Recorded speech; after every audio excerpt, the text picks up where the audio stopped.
Hello, everyone, and we have topic 1.4 today for AP World History, and we're going to be looking at American civilizations. So, what we're going to do is we're going to go to the Americas. We're going to get out of Afro-Eurasia, hop across the Atlantic Ocean, go to the Americas. We're going to talk about North America, Mesoamerica, and South America. We're going to look at the civilizations that emerged during this period of time before the arrival of Columbus and the Europeans in 1492. So, what we want to see is what type of civilizations have formed in the Americas before the arrival of the Europeans. So, without any further ado, let's get to it. So, I'm going to be moving myself around a lot, and I apologize if you get a little seasick of me moving. So, we're going to go into North America first.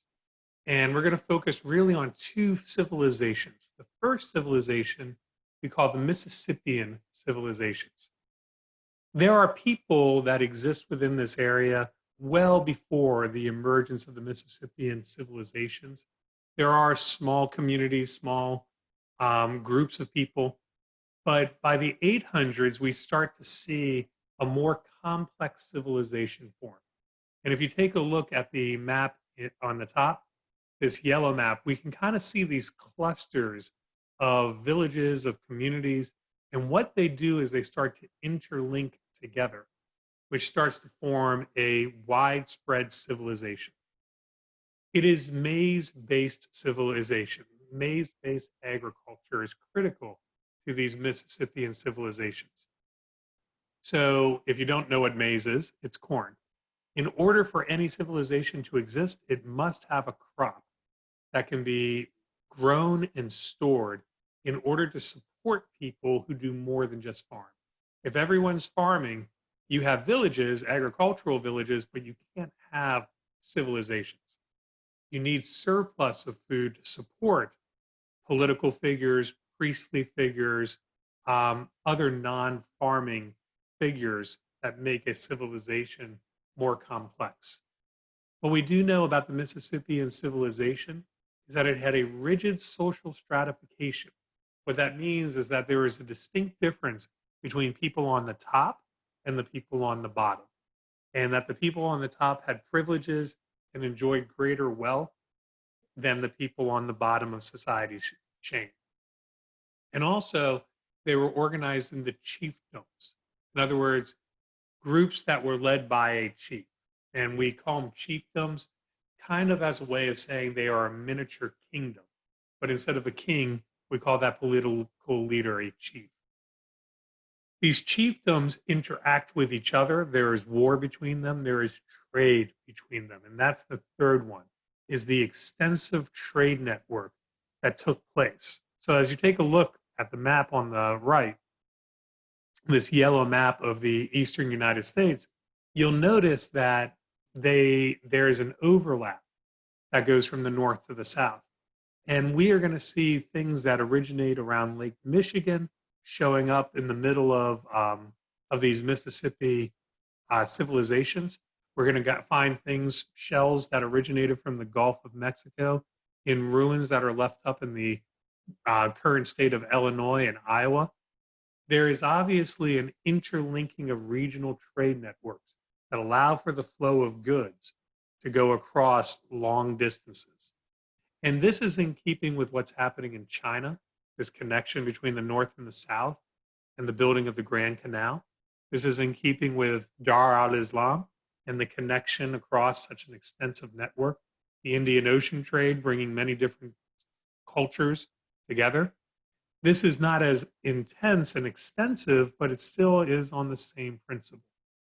And then lastly, we have this feature of mound building. And the largest of these mounds are at Cahokia.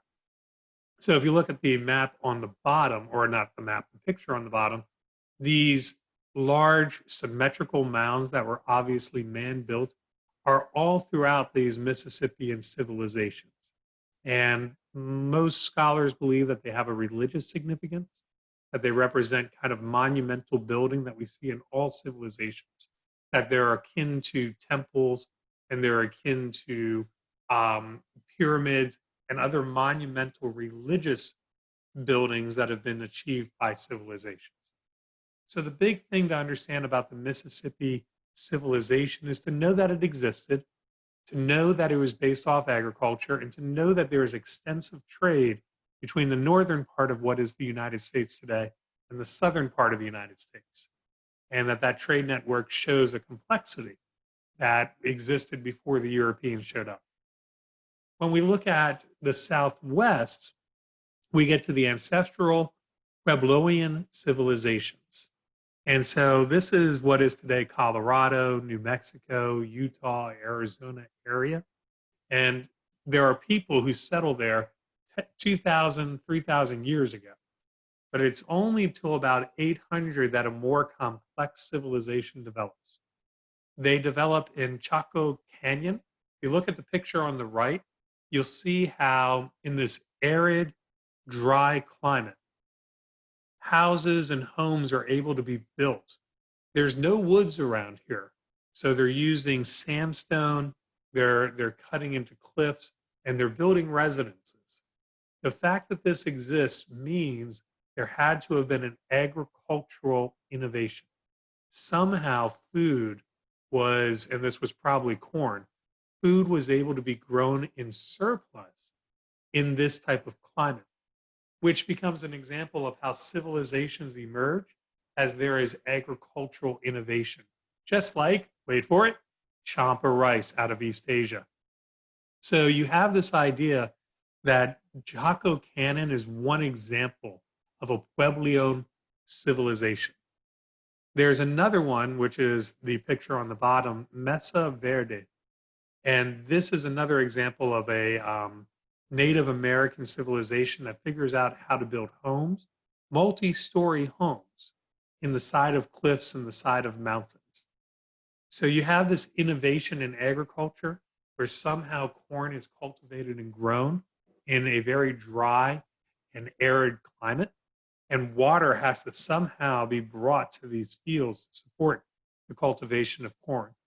And there's also an innovation in the construction of buildings. And to do this requires a great deal of manpower, a great deal of support from a surplus of agriculture, and a great deal of political leadership. So between the two of these, Mississippi and the Puebloan civilizations, we have complex societies. Maybe not as complex as the Song Dynasty or Dar al-Islam, but certainly much more complex than people tend to believe about North American inhabitants at this time. So now we're going to go south. And we're going to go to Mesoamerica. So really, we're going to Mexico, Central America, and we're going to look at one of the foundational civilizations, the Mayan or the Maya.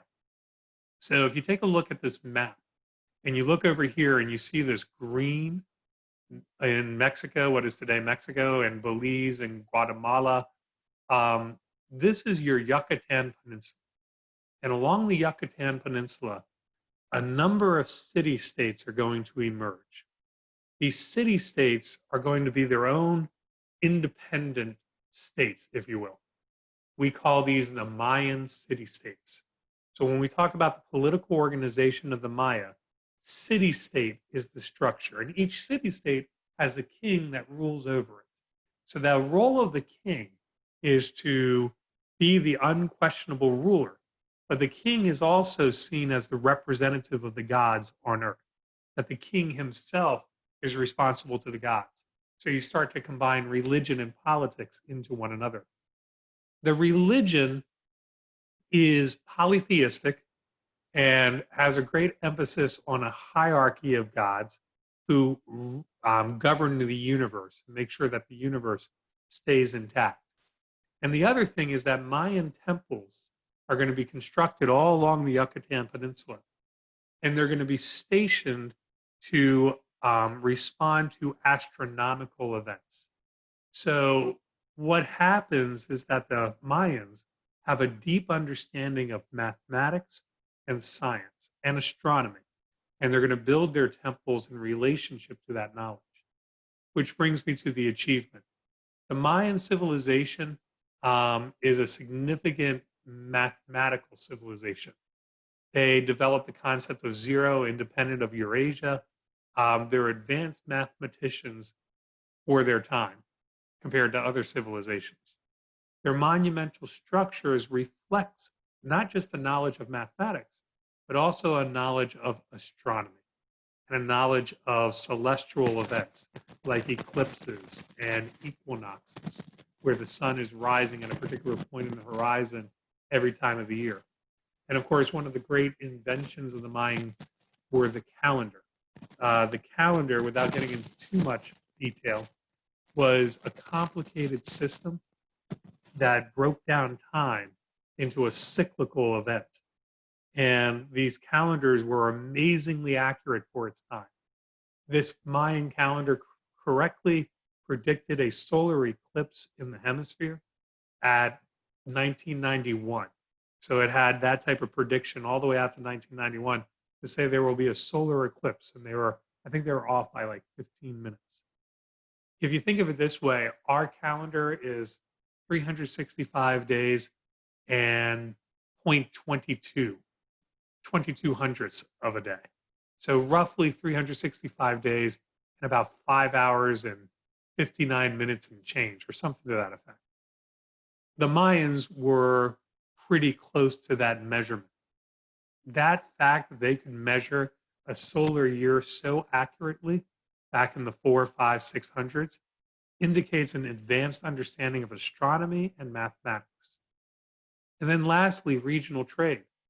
There is no Mayan kingdom. There's a Mayan civilization. The political organization is decentralized, and yet there is a cohesive culture that binds them together. These city-states are going to trade extensively with one another and also expand their trade throughout Central America. So once again, we get this interconnected regional trade network that allows for the flourishing of culture. And when you have that type of extensive trade network, you know something is going on in terms of complexity. Now, the Mayans we know a little bit more about because there are written records that have been deciphered. The kingdom that we tend to know a lot more about are the Mayans' successors, the Aztecs. So if you look, these are basically the same map, except for one's a little bit more blown up. And the Aztecs, which we also call the Mexica people, goes from 1200 to 1521, and the Aztecs are closely linked to the beginnings of Mexico and the origins of Mexico. So I'll tell you the story of the origins just because it's a fun story, but I want you to take a look at this lake right here, Lake Texcoco. And Lake Texcoco is going to have a number of civilizations that pop up around it. And those numbers represent different cities that emerge.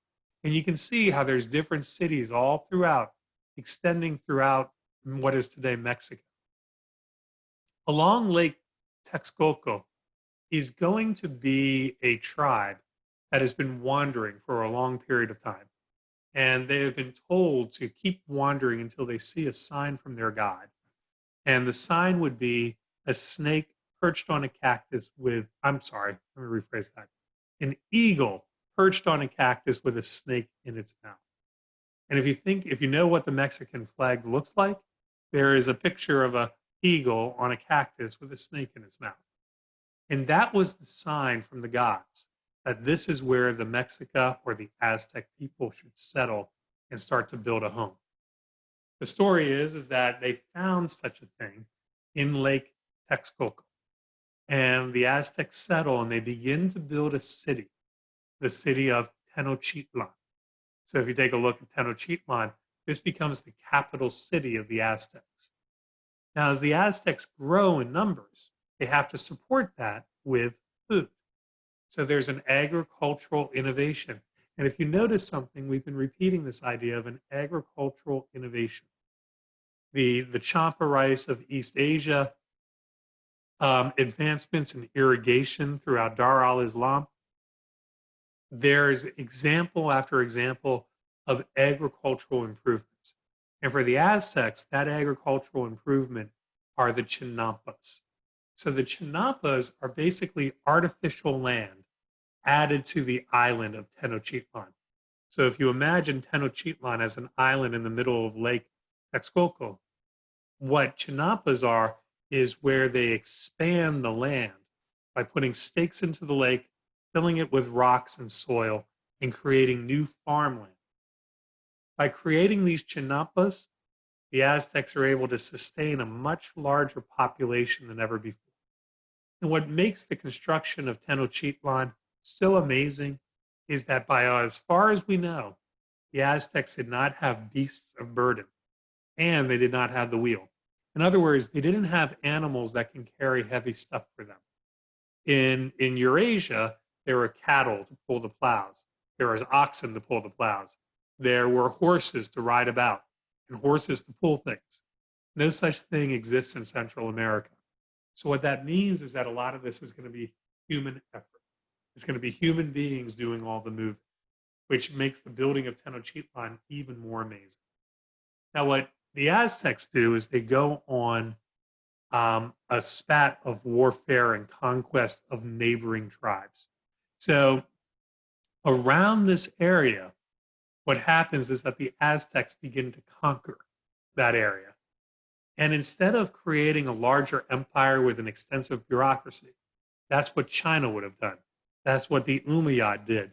That is, to a degree, what the Delhi Sultanate did. Those empires expanded their territory and put a bureaucracy in place to govern those affairs. The Aztecs don't do that. What the Aztecs do is they conquer a people, they defeat a people in battle, and then say, you are going to pay us tribute and we'll leave you alone. And that's where local leaders become very important. So the local leaders make a deal with the Aztecs. They'll pay the Aztecs the tribute, and the Aztecs will leave the local communities alone unless they breach the contract.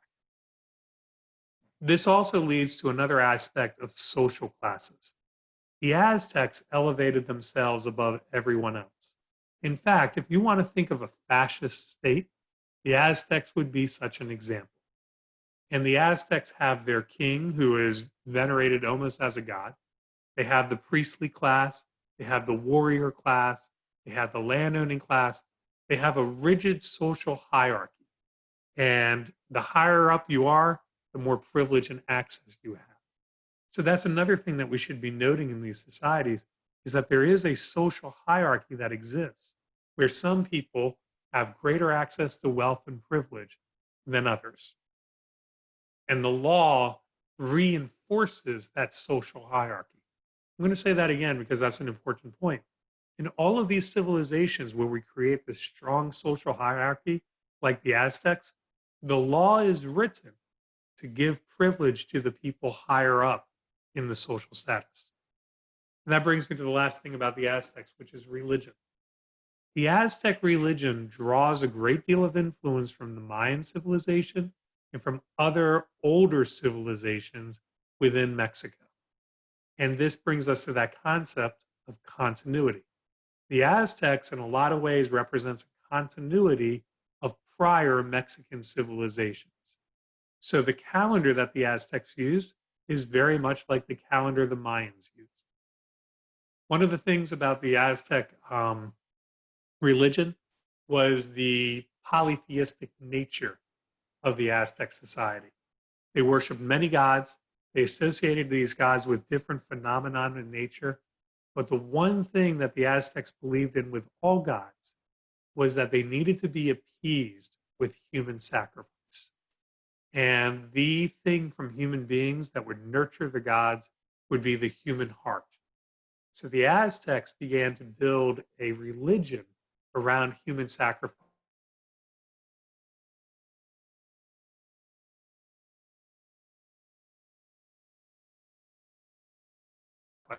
Tribute from surrounding villages, criminals, all of them would be legitimate targets for human sacrifice. The human heart would be pulled out by a priest, offered up to the gods. And the belief was that the universe would only work if you had this human sacrifice in place. We'll talk more about that when the Spaniards show up. For our last civilization, we go to South America. And we're going to go to the Incan Empire from 1438 to 1572. So in the North America, we don't have these strong central empires. We have civilizations that have a lot of influence, but they're much more regionalized. They're much more village based, the Mississippian culture and the Puebloan civilizations. Then we come down to Mexico and we start to see more complex dynasties. What the Aztecs do is they build a dynasty or they build an empire without a bureaucracy. They build an empire based on tribute. When we come to the Incan Empire, we find an empire that has a traditional bureaucracy. In other words, this empire is as complex as any empire that you'll find in Africa or Asia. So the Inca are an example of continuity. There are prior civilizations in the Andes Mountains. So if you take a look at this map and you look down the southern coast of South America, the western coast of South America, there's a series of mountains called the Andes Mountains. In what is today Peru, Ecuador, that region, there were civilizations that began, we're talking back thousands of years, and we call these Andean civilizations. And all the Inca are is the latest incarnation of the civilization. So it represents a continuity. There have been people there before. What the Inca do that no other civilization has done is extensively expand the empire. So if we take a look, I'm going to move myself out of the way, and we look at this building of this empire, if you notice this dark red, that's the beginnings of the Inca Empire. And then they begin a series of conquests where they annex and bring in all of this land from up here, what is today Ecuador, we're coming down to Peru and working into Chile. So we're talking about a significant empire stretching approximately 2,000 miles. And within the course of almost 300 years, we go from this little red to all of this color. So in order to administrate this empire, such a diverse empire, once again, we get this idea that diversity is something that empires have to work with. And how every empire deals with it differently, defines that empire. So one way is what we call assimilation. So as the Inca brought in neighboring tribes, they didn't force them to pay tribute the way the Aztecs did. What the Inca did was force them to speak the same language and to create a unifying language throughout this region. The other thing that the Inca did was that they would take members of the conquered area and move them across the empire. So if they conquered people up in the north, they might move a substantial group to places in the center. And what they're doing is they're forcing the intermingling of the people, and those people will be forced to the system of the Inca to make it work. So it's a way of disrupting local systems. Instead of forcing tribute out of the conquered people, the one thing that the Inca did was to establish the Mita system or the Mita system. The Mita system is basically a labor tax where people were obligated to provide labor to the Inca Empire. Think of it as the original student service learning hours, forced service to the government. Don't let anybody know that I explained it that way. But the Mita system was for the benefit of the Inca system. So in other words, when bridges needed to be repaired, this would be the labor people would provide. When roads need to be built, that is the labor people would provide. So the labor was usually geared towards helping and sustaining the Inca Empire. And that brings me to the use of tambos. So a tambo is a warehouse. So the basic idea is that the Inca Empire, you could walk from the northern point of the Inca Empire to the southern point of the Inca Empire on a series of roads and a network of roads. And along these roads, I forget if it was approximately every 20 miles, it might have been even less than that, were tampos. And tambos were warehouses that kept clothing, extra food, kept weapons. So an army could just go where they need to fight and then get the weapons and then go out and fight. and then return the weapons. So the idea is that these tambos provided kind of for the people. There's no money in this system. That's actually what makes the Inca system so amazing, is that it had no currency, no paper money was used. Basically, there's a form of Incan socialism that's going on. And these tambos were a critical piece to that. That represents an innovation. And that's something we want to note about these empires. How are these empires continuity? How are these empires innovative? Another thing that the Incas were known for were the Carpanan, which are the roads. Again, if you take a look at this map, you can see this network of roads that connects the empire together. One of the ways that there was communication throughout the empire was with runners. What somebody would do is run from one tambo to another with a message. And they would run, we're talking up in the mountains, barefoot. These guys are fast runners. I want to say the tambos were like every 10 miles. So you'd have these people doing 10 miles, running it, passing the message on. And doing it this way, a message could go from the northern part of the empire to the southern part of the empire in about a week. So this is speaking to the innovation of the infrastructure of the Inca Empire. Lastly, one of the things that all civilizations rely on is agricultural innovation. So one of the things that the Inca do is they build on old ways of farming. Here we have a mountainous terrain. The problem with the mountainous terrain is getting water for your fields. Water supply is critical to agriculture. So the practice of wara becomes very popular and is utilized in the Inca Empire. Basically, your mountains, when the snow begins to melt, that water runs down the mountain. The wara technique was to dig pits where the water could collect. And then you start creating these pools of water at different elevations along the mountain. And now you could utilize that water to irrigate fields in order to sustain the growing of crops. Another way that things were done was terracing. So when you farm through terracing, what you're doing is you're kind of cutting into the mountain to create a field, a level field. You let the water run down and collect into a pool, and you start to grow crops in that field, in that sort of cutout section of the mountain. Here's the thing, is that, you're talking about mountains that have different climates the higher it goes. What the Inca figured out was what crops grow well where. And so what happens is they create a diversity of crops, crops that are more acclimated to the northern, more colder temperatures are going to be grown and cultivated at higher altitudes. And one of the big crops that the Inca Empire is based on is the potato. And the potato is going to become the crop that sustains the Inca Empire. The Aztecs, Mississippian culture, and the Puebloan civilizations, they are sustained by maize or by corn.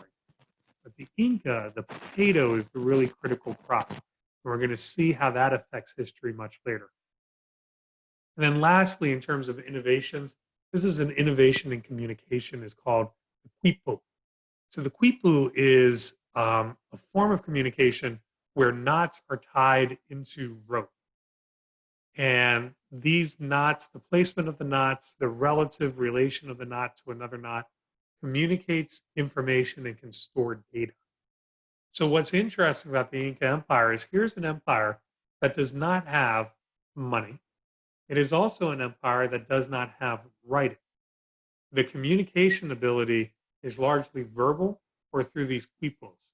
There's no writing that the Inca rely on. And then the third amazing thing is that the Inca Empire has no real beasts of burden. There's no animals to really create heavy agriculture. So the fact that they're able to grow and sustain enough crops to create a surplus to support a complex society speaks to the agricultural innovation of the people. And with that, ladies and gentlemen, those are the Americas. So what I want you guys to keep in mind is that when we look at the Americas, we want to break it up into three parts. North America, for the Mississippian civilization and the Puebloan cultures. Mesoamerica, the Mayans and the Aztecs. There are more civilizations, but we're going to just stick with those two. Then in South America, the Inca. All of these civilizations build and expand on prior civilizations, so they represent continuity. But the agricultural improvements, the agricultural innovations, whether it be terrace farming in the Inca Empire, or it be the use of chinampas in the Aztecs, or it be the cultivation of maize in the desert by the Puebloan civilization. All three of these represent the basis for a growing civilization that exists between about 800 and about 1400. And now it's just a matter of time before the Europeans come in and disrupt that whole developing complexity in the Americas. So with that, please look back over the notes. Make sure that you locate any questions. In the meantime, good to see you again. And I look forward to our next time. Bye.